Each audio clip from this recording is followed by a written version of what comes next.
राहुल ने सर जो ये अमीरी गरीबी की बात की, कौन राहुल? हमारे वाले राहुल. കോൺ രാഹുൽ എന്ന ചോദ്യത്തിൽ നിന്ന് നമസ്തേ രാഹുൽ എന്ന വിശ്വസിലേക്ക് രാഹുൽ ഗാന്ധി എത്തപ്പെട്ട ചില നാളുകളാണ് ഇപ്പൊ പാർലമെന്റിൽ അരങ്ങേറിക്കൊണ്ടിരിക്കുന്നത്. ഈ ചോദ്യം കേൾക്കുമ്പോൾ മുന്നിലിരുന്ന് ചിരിക്കുന്ന മാധ്യമപ്രവർത്തകരെയും ഒക്കെ നമുക്ക് കണ്ടില്ലെന്ന് നടിക്കാൻ സാധിക്കില്ല. ഒരു ഇന്റർവ്യൂവിൽ രാഹുൽ ഗാന്ധിക്കൊപ്പം വേദി പങ്കിടാൻ ക്ഷണിച്ചപ്പോൾ പങ്കെടുക്കാൻ തന്റെ കൂടെയുള്ള ആരെയെങ്കിലും അയക്കാമെന്ന ലാഘവ പറച്ചിൽ നിന്ന് ഇപ്പോൾ അടുത്ത് വിളിച്ചു നിർത്തി കൂടെ നടത്തേണ്ട അവസ്ഥയിലേക്ക് സാഹചര്യങ്ങൾ മാറിയെന്നും പറയാം.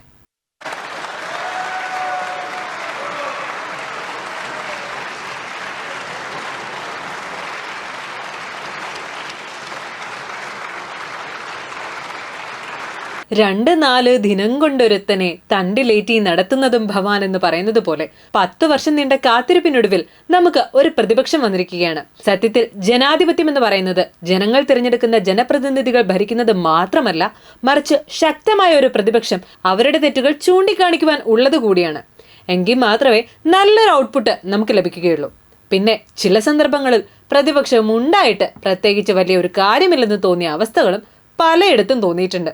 ഒന്ന് കുത്തി പറഞ്ഞത് തന്നെയാണ് കേട്ടോ. കഴിഞ്ഞ പാർലമെന്റിനെ സംബന്ധിച്ചിടത്തോളം കറക്റ്റായി പറഞ്ഞ 2019 17ാം ലോക്സഭ, അതാണ് രാജ്യത്ത് ഏറ്റവും കുറച്ച് സമയം സമ്മേളിച്ചിട്ടുള്ള ലോക്സഭ. കോവിഡ് കാരണമാണെന്ന് മാത്രം. എങ്കിൽ പോലും 179 ബില്ലുകളാണ് സഭ പാസാക്കിയത്. ഇതിൽ 1/3 ബില്ലുകളും 1 മണിക്കൂറിൽ താഴെ മാത്രം സമയം ചർച്ച ചെയ്താണ് നടപ്പിലാക്കിയത്. അതും വളരെ പ്രധാനപ്പെട്ട വുമൻസ് റിസർവേഷൻ ബിൽ, മുഖ്യ തെരഞ്ഞെടുപ്പ് കമ്മീഷനെ നിയോഗിക്കുന്ന ബില്ല്, CRPC മാറ്റുന്നതുമായി ബന്ധപ്പെട്ട ബില്ല് തുടങ്ങിയവയൊക്കെ അതിൽ ഉൾപ്പെടുന്നവയാണ്. 58% ബില്ലുകളും പാസാക്കിയത് 2 ആഴ്ചയ്ക്കുള്ളിലാണ്.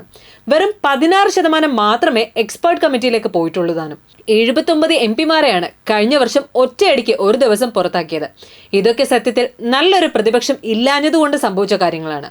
എന്നാൽ ഇപ്പോൾ ഓപ്പോസിഷൻ ലീഡറായി രാഹുൽ സ്ഥാനമേൽക്കുന്നതോടുകൂടി പാർലമെന്റ് പബ്ലിക് കമ്മിറ്റിയിലേക്കുള്ള അധ്യക്ഷ സ്ഥാനവും, മുഖ്യ തെരഞ്ഞെടുപ്പ് കമ്മീഷണറെ തിരഞ്ഞെടുക്കാനുള്ള സമിതിയിലേക്കുള്ള അംഗത്വവും, വിവരാവകാശ കമ്മീഷണറെയും ദേശീയ മനുഷ്യാവകാശ കമ്മീഷൻ ചെയർപേഴ്സണെയും, വിജിലൻസ് കമ്മീഷണറെയും CBIയുടെ ഡയറക്ടറെയും തുടങ്ങി പ്രധാന പൊസിഷനിലേക്കുള്ള ഉദ്യോഗസ്ഥരെ ഒക്കെ തിരഞ്ഞെടുക്കുന്ന സമിതിയിൽ ഇനി രാഹുൽ ഗാന്ധിക്കും അംഗത്വമുണ്ടാവും.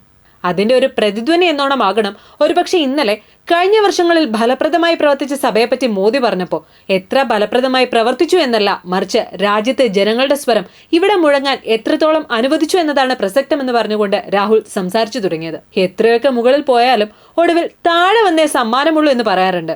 ഒരുപക്ഷെ why is your surname Gandhi and not Nehru എന്ന ചോദ്യത്തിലൂടെ മോദി തന്റെ പിതൃത്വം വരെ ചോദ്യം ചെയ്യുന്ന അവസ്ഥയിലൂടെ രാഹുൽ കടന്നുപോയിട്ടുണ്ട്. പിന്നെ പപ്പു എന്ന പേരിലൂടെയും ഇറ്റലിയിലേക്ക് പോകാൻ പറഞ്ഞുമൊക്കെ നിരന്തരം കളിയാക്കിയിട്ടുണ്ടെങ്കിലും ഒടുവിൽ ഷേഖ് ഹാൻഡ് നൽകി കൂടെ നിൽക്കേണ്ട അവസ്ഥയിലേക്ക് ഈ വാക്കുകളൊക്കെ പറഞ്ഞ ആളെ കൊണ്ട് തന്നെ രാജകുമാരൻ എന്ന് വിളിപ്പിക്കുന്ന അവസ്ഥയിലേക്ക് എത്തിച്ചുവെന്നും നിസ്സംശയം പറയാം.